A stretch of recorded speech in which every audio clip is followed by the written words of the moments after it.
So, a little background context for this one. Growing up, I had a very vivid imagination. When my family moved into my childhood home, we lived in a neighbourhood that mostly had elderly people. We were the only young family in the neighbourhood for a while. So, as a young kid, I didn't really have the chance to make friends, so I mostly just explored the neighbourhood. It was a gated community built in a square shape with a beautiful community garden and picnic area. It was in this area where I made my first friend, who said his name was Fred. He told me his family has been here for a few years and that he's happy to finally have someone to play with. He showed me this old water drainage pipe that made a small little stream in the garden when it rained. Anyways, he said he liked to play there. As a kid, I was scared of tight spaces, so I said I didn't want to go in there. He looked angry and started walking towards me. My mom called out. I ran up the steps that led out of the garden to meet up with her. I told her that I had met a friend my age named Fred and that I wanted her to see him. When we reached the bottom, no one was there. I told her someone really was there. She told me to describe him, so I did. He was wearing khaki pants with black shiny shoes. He had a blue polo shirt tucked in and was wearing suspenders. My mom laughed softly and said that sounds like something kids my age would wear in the 40s or 50s. One of my neighbours heard us and started crying. My mum and I walked over to see what was wrong, and she replied that I had perfectly described what her brother was wearing. She said her family had lived in this neighbourhood when it first opened.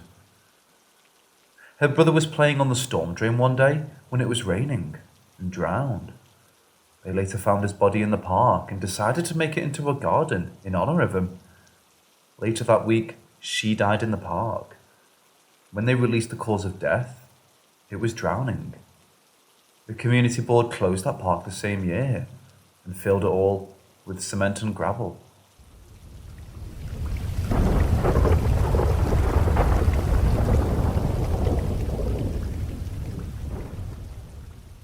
So I recently moved in with my grandmother, and as I was exploring my old stomping grounds I used to roam as a kid, I found a place that was by far one of the most chilling paranormal experiences I've had in my life. So a little background context of this place. There's this park about a 5-minute walk from her house. There's this park that's maybe 100 feet from a river that runs down the middle of my home state. This park has been the scene of many drownings and other deaths, mostly of children who were unsupervised by parents. Anyways, this park kind of became a local legend in the town. Some say there's a dark entity, others say Lyonra. Anyways, one day, me and a couple of my friends decided to sneak out one night to smoke and drink. So we planned to meet at the park around 11:30 at night. So as I left the house, it was a hot July night, typical for Midwestern desert state. As I reached the park though, I couldn't help but notice that it was cold and foggy, and a sudden chill was in the air that seemed to be creaking up from the banks of the river. I met up with my friends and we began to have a small little party. Me and about 6 or 7 others were drinking, smoking, and having a great time. Me and one girl were planning on sneaking off from the others when we heard a scream and then splashing sounds. At first, we thought it was just someone fooling around when we heard it again. This time, the screams were louder and more blood-chilling. We looked at the others and everyone was there and no one was missing. We all looked out at the river, hoping to see where it was coming from. But the water was clear. The screams became louder as it was all around us. Screams of help echoed all around us, but we couldn't find the bodies of these screams. We all decided to run from the park to one of my friend's cars. We all got in, and as we drove off, I looked back and swore I saw at least 10 shadows, all the height of children, standing along the bank of the river, with one larger shadow behind them. To this day, I can't even drive by the park without a cold chill running down my spine. Later on in life, I researched who all died in that park, and there's been reports of children drowning in the river way back to at least the early 1920s. What I want to know was who or what that larger shadow was.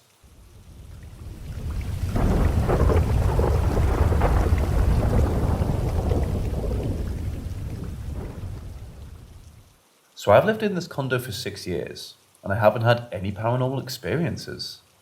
Until recently. Part of me wants to believe I'm being haunted because it makes for a great story, but the other part of me is absolutely terrified of the reality. About a year ago, pre-pandemic, it started. I was hanging out in my room playing video games when I had someone in my kitchen pulling out the chair to sit down. I figured it was my sister and went about my business. Until she called me 10 minutes later and asked me to take out the dog since she'd been out all day and wouldn't be home for another few hours. I told myself it was just my game that confused me. A few months later, I was walking out of said kitchen, and when I turned down the hallway, I saw a figure walk into my room. I swore it was my sister, but when I went to check, there was no one home once again. This time, I blamed my astigmatism. Things got quiet for a while, up until around September. My boyfriend and I keep the TV on at night as we watch Netflix to sleep. I started waking up in the middle of the night to see snow on my TV. I'm pretty positive that I did not even exist in a time where seeing snow on the TV in the middle of the night was a normal thing. My Xbox is set to shut off when I physically shut it off, as opposed to the normal setting, which will shut it off on its own after a long period of time. So I'm not sure how it shuts itself off and turns back on to the normal TV. The Xbox is the only thing connected to my TV. How the heck could it possibly just turn to a snow channel? Where do we even find those? This last month, things got more physical, which brings me here. My boyfriend and I were watching TV and hanging out, minding our own business. I have a picture frame on my wall that holds 5 pictures, and it's been on my wall almost the entire time I've lived there. As I spaced out, just looking around my room, I watched that frame fly off the wall and smash onto the floor. It didn't just fall off the nail. I was cleaning up glass for a while. I never once had an issue with this picture frame. It had not once fallen off the wall. The final straw for me at this point is the cherry on top of the creepy cake. I again was playing video games and had my hair in a half bun, with some hair hanging out. I have long hair. My boyfriend happened to be watching me play when he noticed my hair start moving. I could feel my hair shift, but I figured it might have just fallen out. My boyfriend turned pale and he was like, "Did you feel that?" I said, "Yeah, my hair fell."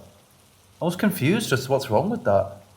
And he then told me that he watched the hair that I had out of the bun lift on its own, as if someone was playing with it, before dropping down.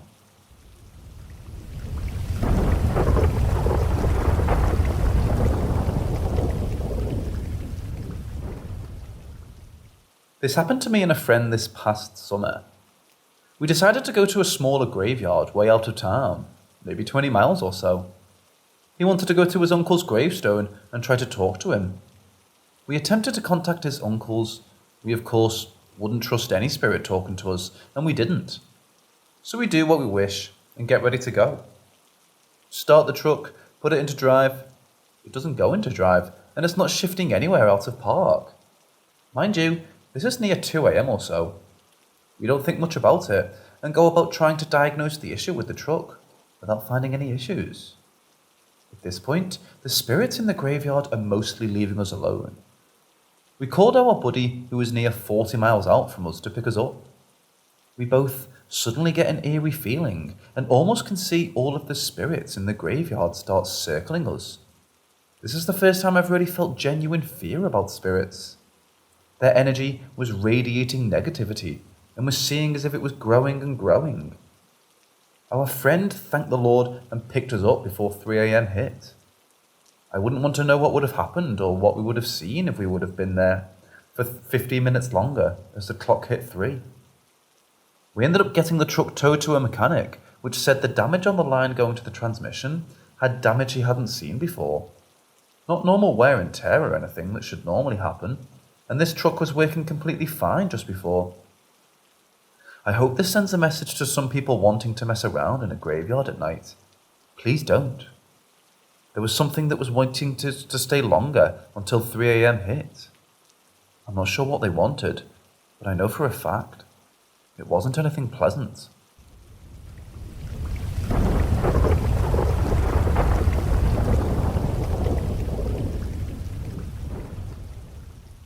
I'm 17 years old and have been experiencing paranormal activity and all that jazz before I could even remember, but nothing bothered me as bad as my most recent set of experiences. So me, my mother, my father and my dog moved into a new house built in 1971 on February 2nd of this year. The house is a beautiful 3-bedroom, 2-bathroom with a massive living room and dining room, a large kitchen, a rec room with a storage room, and a basement and a massive backyard. A massive upgrade from our 2-bedroom tiny duplex place. But something is extremely off about this house. Something felt off about it since the first night. February 2nd, 3rd. So around 11ish, my mother helped me move to the couch, a sectional, to be beside each other as an attempt to be a bed. My parents hadn't brought my bed over to the new place yet, so I was stuck sleeping on the couch with Jack, my dog, a medium-sized husky lab mix. Yes, this is relevant to my experience. So he was in my arms and we were laying down. Jack is an extremely cuddly dog and always stays by my side during night time, until my parents wake up, but that night was different. I couldn't sleep because I felt like there was someone, or more like a group of people, staring at me. This went on for what seemed like a few hours before I started to doze off. But before I fell asleep, Jack jumped up and started shaking and whimpering. He had never been the type to fear something that quickly. He proceeded to jump off the couch and run to the basement door and started barking and growling. This lasted for around 10 minutes before he stopped and came back to me, and I fell asleep, but woke up 3+ times. This happened the next night also. February 4th, my experience. My parents had brought my bed to the new house at this point, and I'd gone to bed shortly after they had. But I kept tossing and turning. I felt like I was being watched yet again. But I had managed to fall asleep, or at least I dozed off. But I was interrupted by a sudden sharp pain in my throat and lungs. I felt as if I was being suffocated, but I couldn't move for what seemed like 5 to 10 minutes. When I was able to move, I said, "Frick this, I'm sleeping in the living room with Jack," and proceeded to do exactly that. Everything seemed fine for the next while. My mother's experience. I am beyond tired. Second night in our new home. Funny thing happened to me. I fell off the bed last night. I was dreaming I was trying to get away from the old man, who kept on pulling my hair. That was a weird dream. Being in our new home, I don't feel any spirits. Usually I'm sensitive to them, but nothing, and I wonder where this dream came from. And another thing, my boy Jack is barking at something, but I still don't know what it is yet. So it's pretty self-explanatory, but my mom's never been the type to fall off the bed. February 9th, my mother's experience again. Again, I fell off the bed for the second time. This time I hurt myself. I'm going to have a nice shiner on my left arm. Ouch. Same as last time, but here's another post. I was singing, doing karaoke, and I saw it. Rem, me, saw it too. It was just like a white mist, like a white tornado. I think it likes my singing or hates my singing. My spirit was dancing. I'm not going crazy. I have a friendly ghost in my new home. I'm just praying it's a friendly ghost. This is how they usually start off friendly. At this point, me and my mum had started seeing things like a tall, dark figure, weird mist in shaded areas. Things started moving around, and the back door started being left unlocked, even though I knew it was locked since I'd checked it 3+ times before I went to my room. This kept happening after this day. Also, I normally stayed up and felt like I'm being watched when I walk around my house at night. February 24th and 25th. This was the worst experience in my life. I was asleep, but woke up around 3:34 a.m. after having a nightmare. I can't remember the nightmare, but I know it was terrible, and I woke up in a cold sweat and shaking. I remember hitting my head against the top bunk of my bunk bed, checking my phone and laying back down. I laid there basically paralyzed, feeling drained, having terribly depressing thoughts. My head was spinning and felt like it was going to explode. I can't even explain the level of dread I felt. My mum woke up around 10 minutes after, and I got up. opened my door, and tackled her in a hug before sobbing. We ended up talking for a while before my dad left for work. Then, my mom decided to bless the house using white sage. I'm indigenous, please don't attack me. And sweet grass, which ended in us smudging. I thought everything was okay. Until night hit, I didn't sleep and kept waking up 30 minutes after I fell asleep. Or not sleeping at all last night. I've always been a very deep sleeper. My mom contacted someone to bless the house.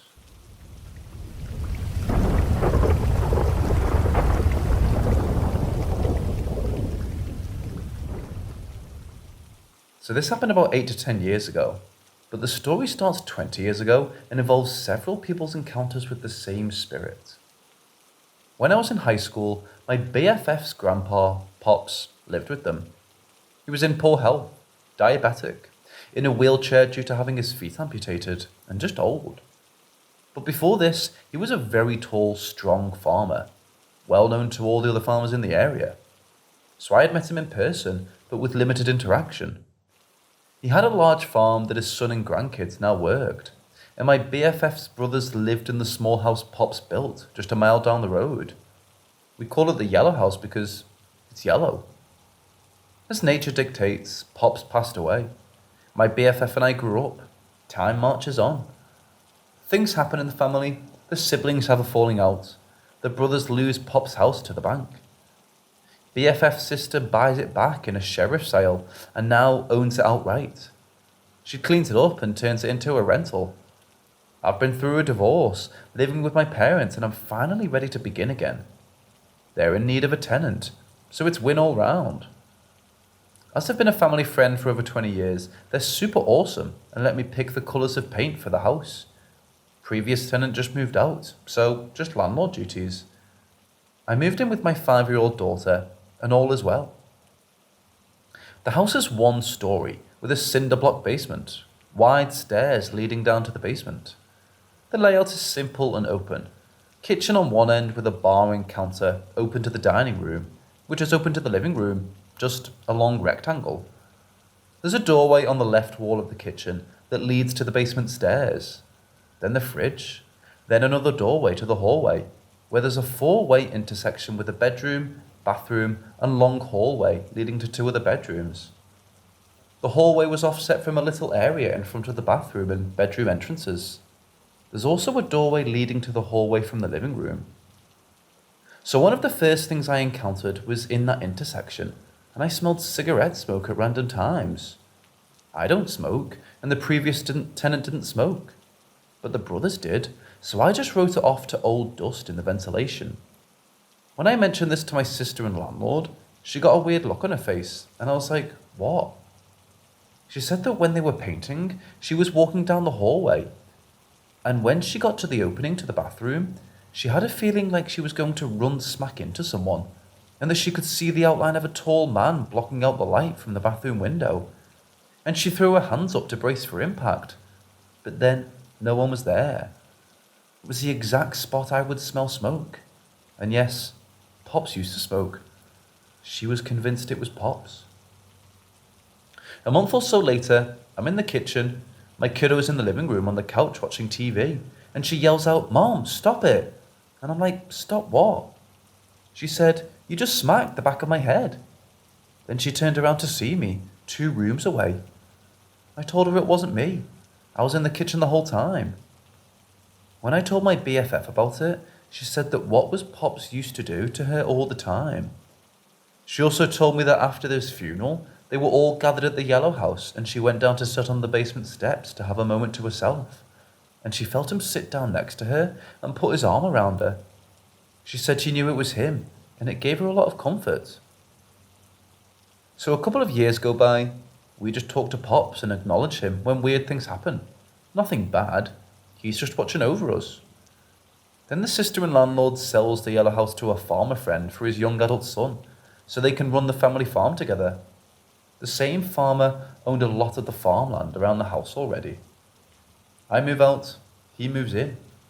The cable company sent my return boxes for my equipment to the Yellow House. He called, I went to pick them up. He and his parents are there unpacking.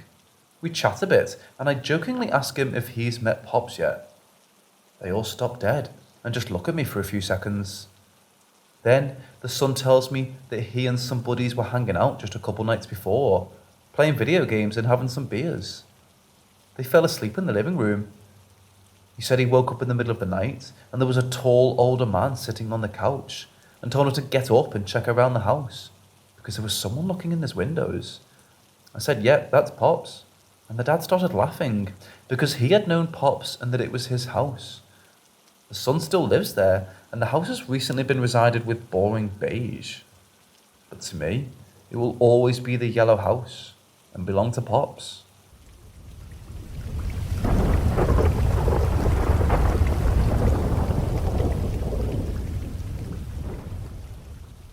So sadly, I can't recall the actual date this happened, and every time I've spoken to people about it, it's been in person, so I have no social media dates to trace this back to.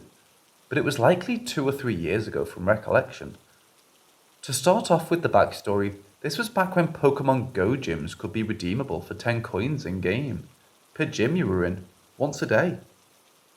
Using this system, I would often go to the local town with the most gyms, Curry, New South Wales, Australia.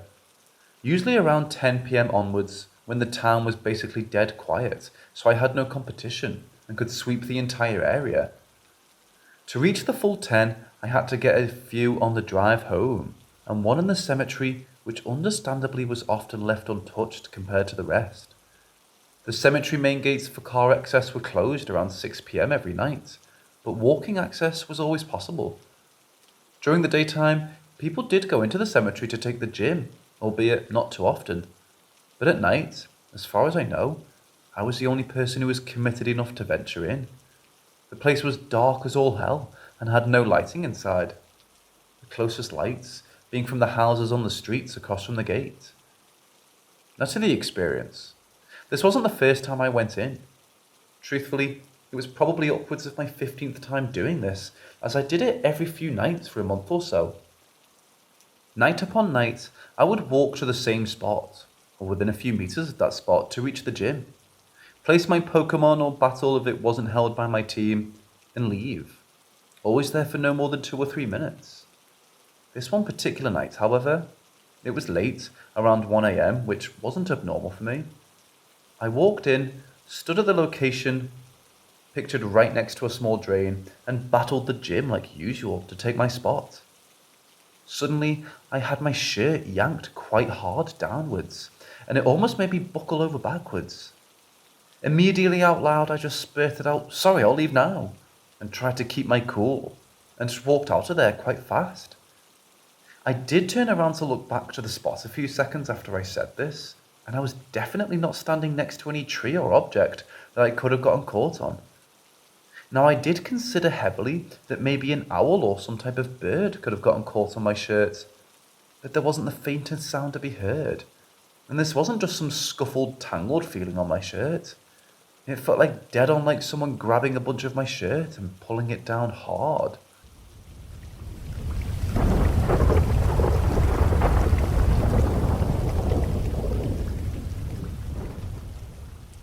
I'm medicated to sleep.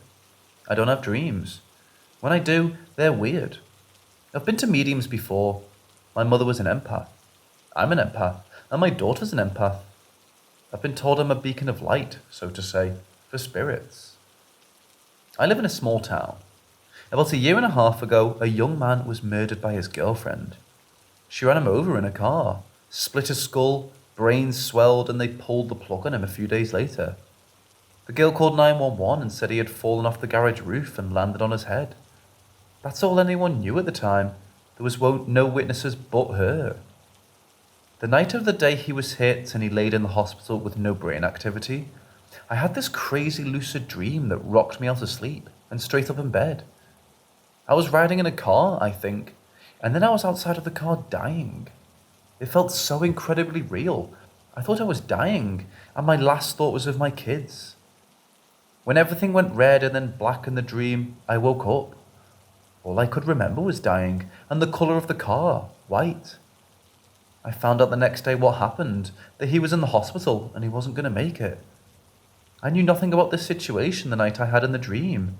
Didn't know what happened. Didn't know he was in the hospital. Her car is white. The police arrested her about 4 months ago on charges that she ran him over, finding hair and his DNA on the bumper and undercarriage of the car. I want to say he saw me and wanted me to tell his kids they were the last thing he thought of. Again, I never had a dream that seemed so real. It scared me for weeks. And now knowing what happened to him, I feel like I have a message I need to tell his children. Thoughts?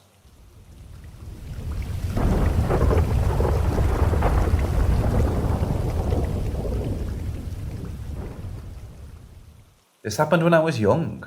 I think I was about 11 or 12. We had recently renovated half of our basement into a second living room, which was quickly taken over by me, my brother, and my sister. I was on my way down there to watch TV or play video games one evening when something peculiar happened. As I was about to go through the basement door, I stopped, noticing the doorknob was turning slowly, all the way to the left, then all the way to the right, repeating indefinitely for the good 10 interrupted seconds. I stood there baffled. Then I realized it was my brother or sister being a douche canoe and screwing around. So I quickly grabbed the doorknob while it was still turning and tore the door open to dark stairs and empty space. Of course, my butt clenched shut and I muttered an involuntary, "The fuck?" I slowly shut the door and peered into the dining room. My dad was in there paying bills. I locked the basement door from my side to keep whoever was messing with me locked in the basement as punishment for being a dick and being incredibly stealthy. I went to the living room. Mom was folding laundry. Knocked on my brother's bedroom door. What? Never mind. Knocked on my sister's bedroom door. What? Go away. Okay, so my family was all accounted for. I worked with the courage and searched the basement. There's one door out of the basement, and no way someone could have left without me knowing. I even tried to see if I could get the doorknob to turn by imitating a draft hitting the door. Not that there was a draft. And of course it didn't work, because wind doesn't turn doorknobs. I subconsciously don't look at that doorknob anymore if I go to grab it. That night, I just went back to my room and read a book.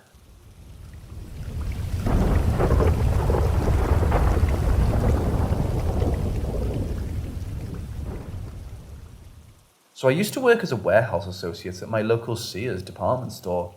It was a pretty good job actually, in that we had a lot of fun, had a decent amount of downtime most days, and I was friends with all my co-workers. But we used to have some bizarre experiences there. Here's the eeriest for me, personally. We had our normal warehouse in the back of the store, where all the big items like toolboxes, treadmills, appliances, etc. were stored. But we also had perimeter stock rooms, which were small rooms maybe as big as a walk-in closet in most cases. They were always with their respective departments, and typically just held clothes or small toys. There was a central stock room, though, that gave us the creeps. This stock room was divided into two sections. One section was where we kept our signs, which connected to the storeroom for the shoes. You could walk in from the appliances department and exit in shoes, or vice versa. But there was a chain link fence and shelving dividing the room down the middle. The other side only had one way in and out. This small separate section just held clothes for the children's department. The door for this area was down a short hallway. If you walked towards the door but turned left, the hallway dead-ended at the men's bathroom. When you walked into the stockroom, the wall was on the right, while there were shelves on the left. You had to walk all the way to the end of the shelf, almost to the side of the room, before you could turn the corner and access the rest of the shelves. We often played rock, paper, scissors to see who would have to stock clothes alone in there, as both sections of the room were a bit creepy, what with their dim motion-activated lights. It also didn't help that we scared each other there a lot. The door was heavy and loud, so you always knew as someone came in. Often, when my co-workers walked in, I'd stand on the other side of the shelf and reach through the clothes and grab them before they spotted me. This particular day, I was in there doing inventory when I heard the doorknob turn and click. In hindsight, I never heard the door fully open, but I still instantly prepped myself to scare whoever walked in by standing at the end of the next shelf over. This way, when they turned the corner, I could jump forward and I'd be right in their face, scaring them thoroughly. I saw the top of someone's head, just above the hanging clothes, bobbing as they walked in. The hair colour and height seemed to indicate it was my co-worker Jake, who had gotten me good with the scars just recently. I waited until he was at the end of the shelf and jumped, yelling some nonsense, and instantly shut my mouth. There was no one there, and the door was shut and latched. I stood there confused for about 10 entire seconds when the door opened and Jake actually walked in. He made some quip about me seeing a ghost, then stopped laughing when he saw how freaked out I was. I made sure he didn't somehow come in spite of knowing it was impossible. I'd watched the person walk all the way to the end of the shelves and timed my jump perfectly so that I should have been directly in their way. If someone had turned and ran out, I would have watched them do it and heard the heavy door open and slam shut from the weight. Jake assured me he hadn't come in before now and then paused for a moment, also looking freaked out. He then said, "Dude, Irene actually found a guy dead in this hallway before." Irene was the assistant store manager. Before that, her 12-year tenure included being a shoe associate and then the warehouse supervisor. We found her and asked her about what happened. Apparently, years ago, while she was still in shoes, she'd been walking back to the storeroom I was in when she glanced to her left and saw a man lying supine outside the men's restroom, blue and still. Apparently, on a nice slow day, when there were minimal customers, the poor guy had a heart attack and died in the hallway to the restroom. Irene also told us about a time when she was in the connected shoe stockroom and the lights began flickering, before one of the sliding shelf ladders rolled down the line on its own. So I don't know exactly what I saw in that stockroom, but I know for sure I saw it. And the corroborating experiences and stories from many other employees at Sears only solidifies my belief that it was not any of my co-workers playing some impossible prank on me. I don't work there anymore, but we all had bizarre experiences in the stockroom and warehouse.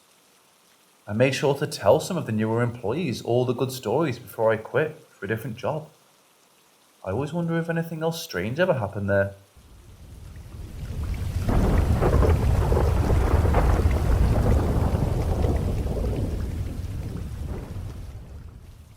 When I was about 10 years old, I started getting really invested into the paranormal. I played the Ouija board and used many spirit boxes, etc. Around the time I got in contact with one spirit in particular, I was with some friends and her uncle had recently passed away, and his name was James, which is changed for the sake of privacy, which is the person the spirit claimed to be. While playing, the planchette began to go in a figure 8, and at the time, we didn't know what that meant. And little did we know, that's where it all went wrong. After it began to do that, we freaked out, and this seemed to piss the entity off. And being the dumb kids we were, we also didn't understand we had to say goodbye, and we got up screaming trying to turn on the light. And to preface, we didn't have the light on, the room was lit with candles. And as we got up frantically searching for the light switch, all the candles blew out at once. So freaked out, we decided to leave and go into the living room with her parents. Later that night, we ended up going back to her room, and while we were in there, we heard a very loud and harsh knock at her door. She yelled, "Yes, what do you need?" And there was no reply. So she walked out of the room and soon realized her parents were asleep. We were all pretty freaked out, so we tried to sleep, and then we woke up in the middle of the night to one of the girls screaming. Once we all calmed down, we saw a huge scratch down one of the girls' back. We all finally went to sleep after a while of trying to calm ourselves down. In the morning, we woke up to her room absolutely demolished. Her clothes were everywhere and so much more. Once we all left her house, most of us continued to experience weird occurrences. They weren't major, but still scary. Fast forward about 3 years, I was still experiencing some crazy shit. Later into the year, my grandma had actually passed, and everyone in my family said my grandmother had waited to see me before she passed, and that's exactly what she did. When she had passed, I was with a friend, and I got a super weird feeling of dread. I'd found out the next day she had passed at the exact time I felt that way, which was 10:13. But ever since I felt that, I've not had any paranormal experiences, other than a few very minor things such as knocks and lights being turned on and off.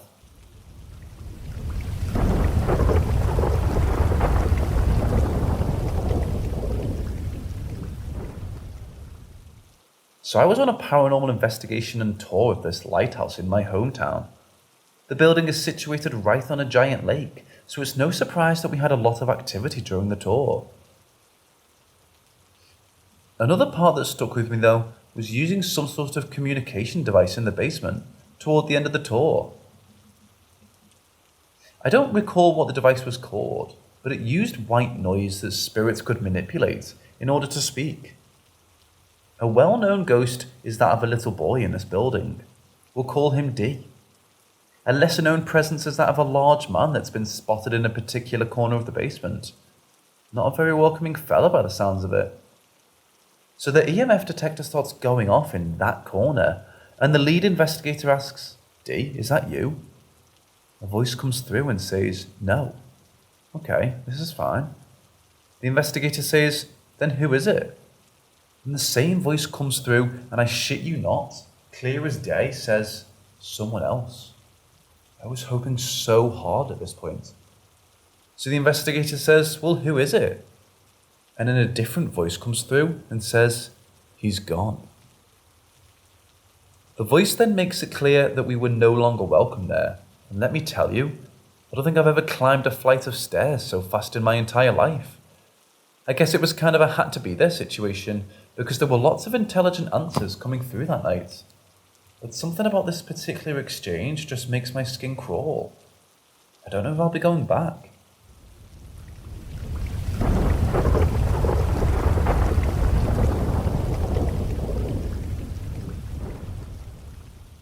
I was still living at home with both parents and my sister when this happened. It was about 1 a.m. on a weekday, so everyone was asleep. I had woken up when it sounded like a branch hit the roof. It wasn't uncommon for that house, as we had about 12 fully grown pine trees in the backyard alone. As I'm trying to drift back to sleep, I hear what sounds like a person running back and forth on the roof. I laid there, trying to rationalize what I was hearing by telling myself it was a squirrel or something. I've never been a good liar. I listened to it run back and forth for hours before I was able to fall back asleep. I'm not sure why, but I felt like if I got up and moved, whatever it was would have heard me, and I got the feeling I didn't want it to know I was there. I wake up when my alarm goes off and start getting ready for school. Unsurprisingly, I was in a very bad mood as I didn't get a whole lot of sleep. My sister was in an equally shitty mood, and I asked her what her problem was. Only I'm allowed to be mad for a lack of sleep. She told me she didn't get a lot of sleep, and then she got quiet. I was intrigued, so I asked her if she had heard the branch fall on the roof. She told me she did, and I waited for her to ask about the running.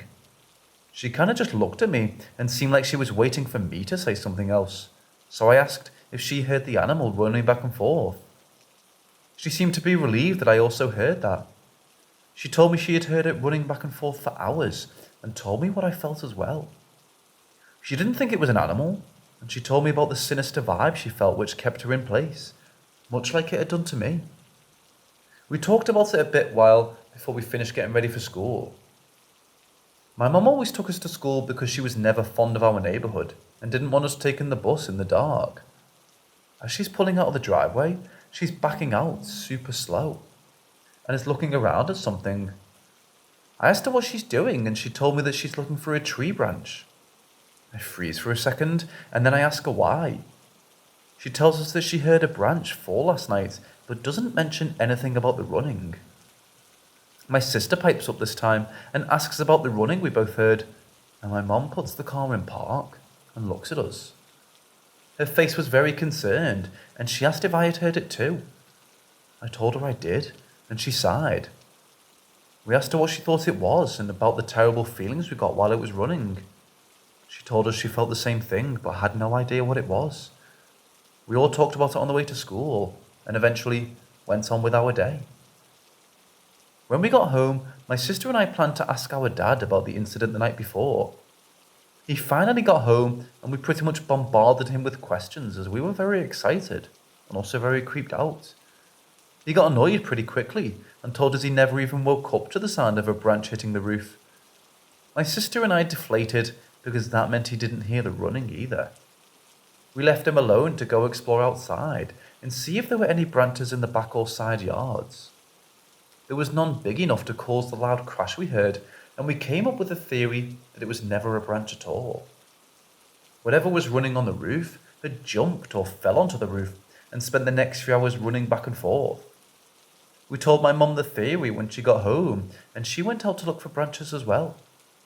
She even pulled out the ladder and got onto the roof to see if we had just missed it. But nope, there was no branch. My dad came out and asked what the hell we were doing, and my mum told him everything. She told him what we all heard and felt, and even told him that she tried to elbow him awake a couple of times. My dad brushed us all off and said we were dreaming, but we all know what we heard. Something hit the roof and spent several hours running back and forth, terrorizing us.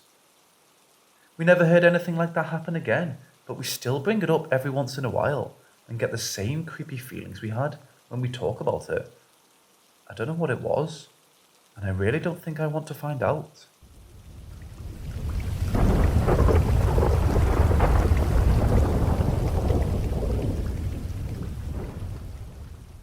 When we were kids, my brother was in the room next to mine and we would hear footsteps, like someone running up and down the stairs. As an adult, my mum was admitted that she's heard it since she moved in. My brother was really freaked out by it and used to make me talk to him through the wall until he fell asleep. When I asked what it was, he used to go all shy and say, "It doesn't matter." A few months later, he asked my mum about the boy. Of course, my mum had no idea what he was on about. He said the wet boy and told her about a boy that he spoke to sometimes. He said he used to play out on the street until he fell off his bike by the water. We used to see him sitting talking to himself, but presumed it was an invisible friend. My mum went white as anything. My mum grew up in a house at the front of our street, and when she was a little girl, 1970-ish, one of her neighbours had been riding round on his bike and gone too far. There's an old clay pit to the back of the house and he had fallen in, got tangled in weeds with his bike, and drowned. Something we were obviously unaware of. He eventually stopped seeing the boy, but was never worried about him in the slightest. He did tell me there was someone in the house though, and you would see a shadow move from one side of the room to the other. When my nana died, roughly 6 years later, he very reluctantly came to talk to my mom. He didn't want to upset her, but said my nana came to see him. She told him that she was okay and that her knees didn't hurt anymore. He didn't know she had a problem with her knees and was clearly unsure when he said it.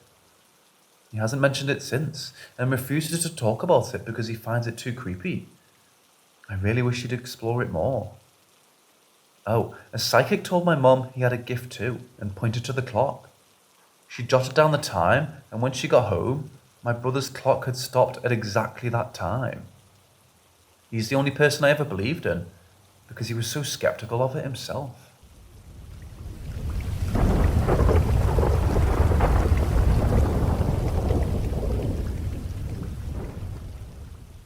This was a few years ago when I was younger. I was hanging around with my friends and we liked to walk away from our hometown. We one day decided maybe we should camp and go farther and farther each day. Till on the second day we reached an abandoned house. It had 2 floors and an attic. We went in for a joke, but we were looking for expensive stuff. We don't know, we were always joking about finding gold and get rich. We were stupid at the time, but when we all met up to go explore the second floor, we heard running upstairs. We all looked at each other to make sure none of us was missing. No, all 4 of us was close. We were scared to death. We decided to grab some weapons such as a broken stick, rusty pipe, or a rock. We check in each room, slow and quiet, till we went by one day and we heard breathing and shuffling. We all got ready to swing. We opened the door till the breathing stopped. The door opened by itself, and there was nothing, just a tight closet. We couldn't even fit in it. Till we heard running downstairs. We all rushed downstairs to see who it was. Nothing again. We decided it's probably a rat or something, but when we were leaving, it was kind of dark at the time. We realized we didn't attic till we all turned around and look at a window. We saw a woman with ripped clothes, hair everywhere. She screamed so loud that it echoed through the trees. We all ran faster than anything. We didn't stop for anything, I'm telling you. We would have ran through trees if we had to, till we were out of the forest. We camped somewhere else, we all made food and went to sleep. When we woke up, we all said to each other what we felt like something was watching us. One of us even said that they thought they heard something walking around the tents. We decided to walk home. We had to walk past the house. We were terrified, but we didn't even look at it. We all heard knocking and banging from it. One of us looked back at the window. We saw the girl again, and we started running. We didn't go outside as much.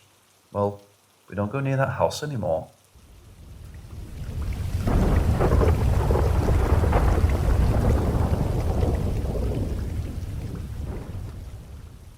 My boyfriend recently lost the place he stays at due to unrelated circumstances. So my parents offered him a room upstairs in their house until he can find another place. The upstairs consists of my sister's old bedroom, moved out, a guest room, a movie room, and a bathroom. It's just my parents living in the house, so nobody really goes upstairs. I go to college an hour or so away, so I visit him on the weekends. I'm going to note before I get into everything that besides one incident, he's the only one that experiences, sees, and hears everything. I know he's not making it up, though, because my sister had the same problem upstairs, but on a much milder scale. Noises, nightmares, and shadows of girls in the dark. And my dad has interacted with these same girls before in the house we lived in the previous to this one. I feel he's either more sensitive to spiritual experiences, or they only interact with him or men in general. The problem started the first few nights when we were both there. He would hear whispering from feminine voices, but he wouldn't understand the words. He would have nightmares in the room where we slept. One of me disappearing, that'll be important for later.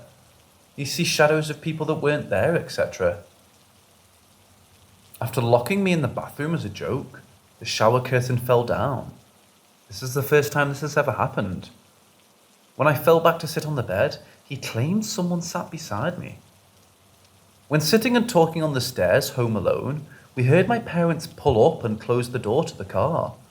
We heard my mother's voice with absolute certainty, talking mid-conversation with my dad.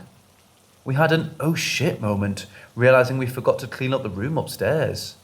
So we went up to do so before greeting them. When we came back down, nobody was home. There wasn't even a car parked in the driveway. We checked Life 360 and my parents were still 30 minutes away at a restaurant. When in the room upstairs, he saw a girl with my same outfit run past the door. I was downstairs at the time making food. He has nightmares in the room, one of me disappearing. This especially stuck out to me because my sister and mom started having nightmares of me dying or disappearing when he moved into the house as well. As I mentioned, he'll see shadows of girls on the stairway or just in the hall. The closet would close on its own the first week. In one instance, before bed, we said if anyone is there, please close the closet door. Nothing happened at first, but when we woke up it was, in fact, closed. We would hear my voice in his ear when I wouldn't even be talking. That about sums it up. There are so many more instances, but I don't want to make this post too long. Again, as soon as I leave the house, he has little to no experience at all. If I'm even so much on the phone with him, they come around again.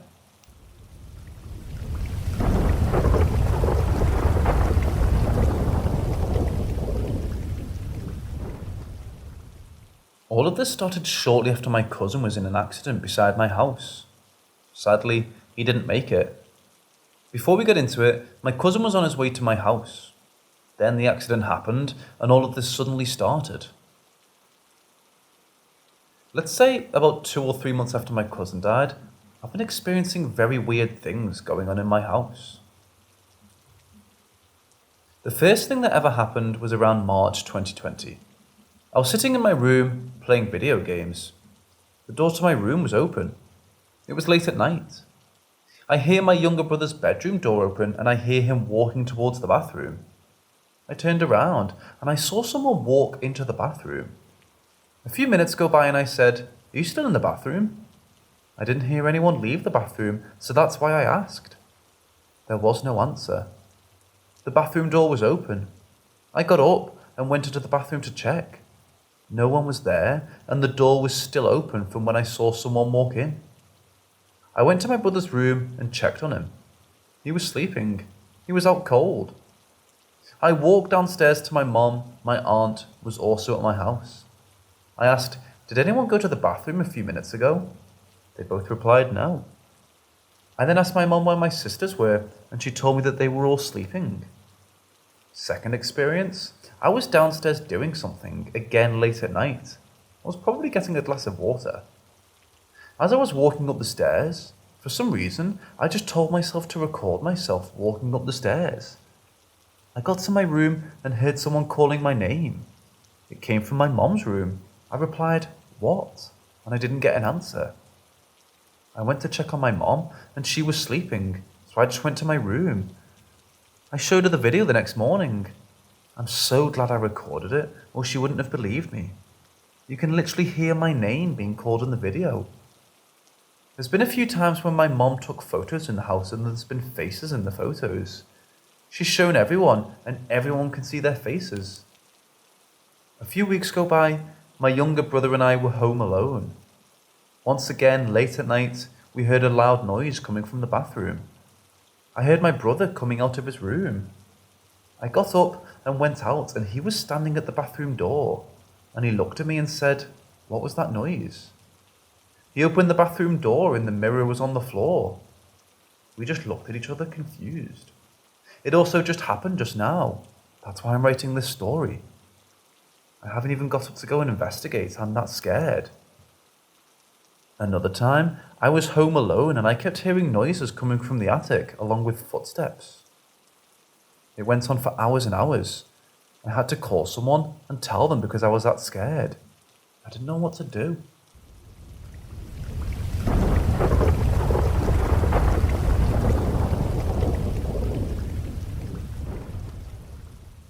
Two months ago, there was a bunch of noise, so I went to check outside.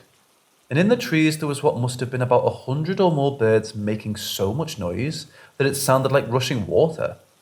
And as I watched trying to figure out why, about 30 or more perfect sphere orbs, the size of soccer balls, resembling old Japanese-style glass buoys, began to ascend slowly up out of the trees. I was a bit stunned, not being certain what I was witnessing.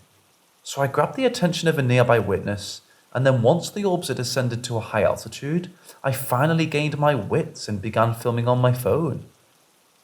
At first, the objects ascended slowly, slower than helium or mylar balloons would ascend, mind you, almost at the speed of something more like a drone. And I say that because at first I figured it must have been something like a weird drone, based off of parents for a real-life Terminator-style self-repairing or shape-shifting drone. No joke, that was literally the only technological explanation of any known invention I could muster. However, you know what they say. The military-industrial complex keeps us maybe 25 years or more in the dark on these things. Once the orbs had reached a high enough altitude, they began to reflect much of the sunset light. And they then broke up into two separate clear, distinct clusters. Or rather, that is, I assume that it was reflection. But it also seems as though perhaps they were emitting their own light. As I stood there, essentially in denial as any logical person would be, I kept waiting for the objects to act in normal manner, such as a group of balloons or drones or any other normal explanation would expect. However, they did not. Instead, the spheres then began to dance or play amongst one another, displaying a marked intelligence or pilot, whether it be drone or remote or within the sphere itself. Or even stranger, that the orbs themselves were sentient. They began doing impossible maneuvers, defying any currently known aerial abilities or physics of any earthly craft we possess. 180 turns, immediate acceleration and deceleration. The orbs then began to form geometric and constellation formations. I then stopped filming to observe the amazing spectacle. The absolute mind-blowing portion of the entire encounter was when I almost mockingly projected the thought of the letter T to see if there would be a mental communication, telepathy, remote viewing aspect. And to my amazement, a portion of about 7 of the lights immediately took the formation of the letter, just inverted. I then ran inside to fetch my actual camera and lens combo, and as I stumbled back outside with my gear, the event had ended, leaving me with 40 seconds of not the best quality footage. So, there you have it.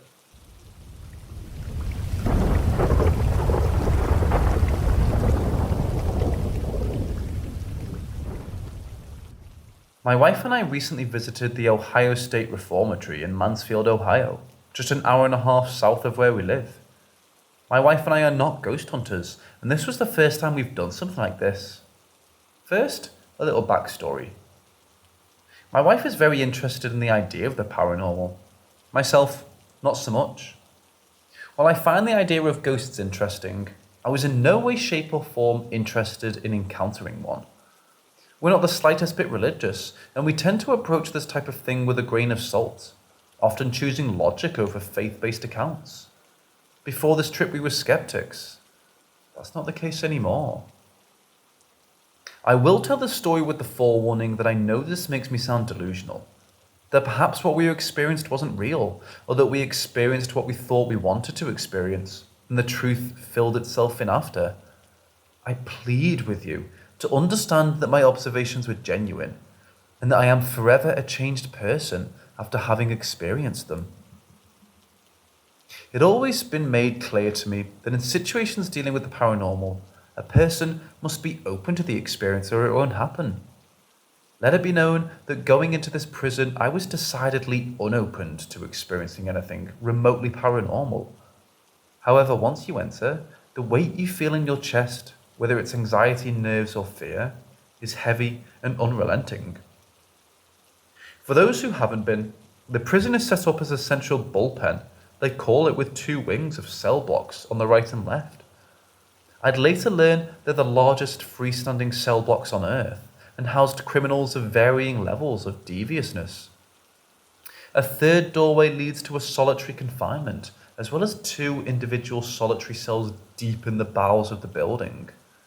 Upon entering the basement, the first place we went, my wife claims to have seen a man turn the corner of a wall as we approached it. Upon turning the corner ourselves, there was no one there. I didn't see this man. As a matter of fact, I didn't see anything for the entire trip, but sight isn't the only way to observe those things. Solitary is 2 perpendicular hallways which meet at each end, forming an O, similar to the Ohio State O. It's dark and cold down there, and while we had no more visions, we did experience footsteps. Every step we took, it sounded like someone was matching our steps right behind us, causing us to jerk around to witness our follower, only to point the dim lights from our phones down a dark and empty hallway. Could they be echoes? Maybe. However, their frequency and often delayed echo makes me believe otherwise. Many eerie and bizarre situations later, for the sake of wrapping this story up, came the experience which changed me on a personal level. As we approached the end of the eastern cell block on the 1st floor was a workshop. As we enter, we notice the room stretches out straight from where we were standing, going back into a 2nd room that we can't see into due to the lack of light. To the right, along the wall and behind a steel cage that spans the length of the room, are hundreds of toilets. Toilets all stacked up, perhaps for storage or for repair, back when living people were here to repair them. We approached the toilets and investigated the nearby rooms, when all of a sudden the room became noticeably unvacant. I can't explain the feeling unless you felt it. That feeling you get when you're looking down or at your phone and you just feel someone has entered your personal space. My wife and I, being the only two of our tour group in the room at the time, both froze. As we stood there motionless, the sound of 3 footsteps walking, crunching across the rubble that litters the floors opposite of the direction we were facing, echoed throughout the room. We grabbed each other and looked around, desperate to see another human being, but there was no one there to be seen. We were completely alone. Against our better judgment, we proceeded deeper into the room. At the rear of the room, we found more toilets, a staircase leading to an office of some kind, and a walk-in freezer. While looking around, the same feeling of heaviness rested in my chest. From the front of the room where we entered echoed 3 more footsteps and a voice. Muffled though it was, we both distinctly heard a man's voice address someone else, and the footsteps that accompanied them. It is possible someone from our group entered the room without our knowledge, and decided not to proceed inside like my wife and I. Due to the darkness, we couldn't see them. However, I feel otherwise. It seems unlikely to me that someone would approach the room, look inside and say, "Fuck that. Haven't paid $80 for the privilege to take this tour in the first place." However, unlikely though it is, I cannot rule it out. Despite the skepticism, the feeling of dread and fear in my chest was intense. I felt wrong, and as though I was in a place I shouldn't be. I had to beg my wife to get me out of there. When we did, I had to sit down and catch my breath along the cell block wall.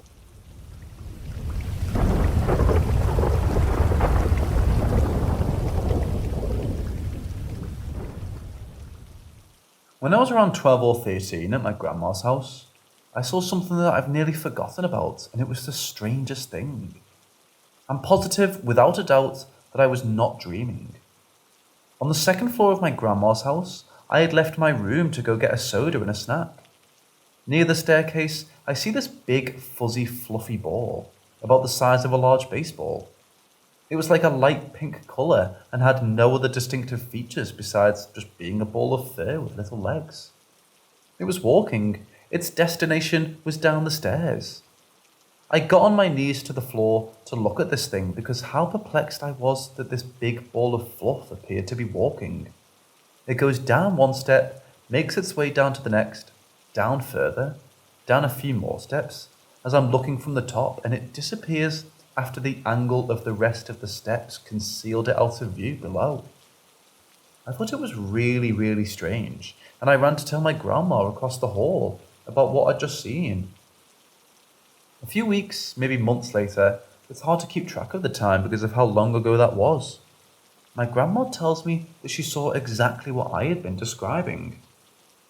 A baseball-sized round bundle of fur with little legs that seemed to be walking away from her as she saw it. She says this was a white ball of fluff, and that while she was cleaning her room, she turned around to see this thing leaving her doorway, and when it turned the corner, it disappeared. My grandma's not the kind of person to make things up like this for shits and giggles, especially with me being 12 or 13 at the time. Another thing to add to the fact that I saw something and I'm not crazy, is I remember later the same year that both me and my grandma saw these weird fluffy things. I was watching a YouTube channel at the time, and she made a video where she discussed seeing the exact same thing we saw. A ball of fluff, I believe she said it was orange, that was walking around and disappeared when out of view.